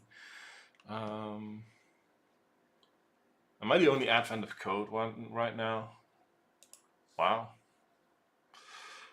Amata says maybe applying strong blur would filter out the noise and made all but one totally black. Oh yeah, advent of code 11 and then more. We could do that, right? And now we just have to sit through all sorts of ads? No. Yeah, I think we're gonna rate this guy. People are bad at using the tag. Yeah. Okay. Oh, this is annoying. Okay, let's do it like this. So thank you everybody for keeping me company. I hope you enjoyed today as much as I did, and hopefully see you guys tomorrow. So bye bye in a few. I've been thinking about this way differently to you. Yeah, no worries. Thanks for keeping me company. Bye. I was thinking about shortcutting.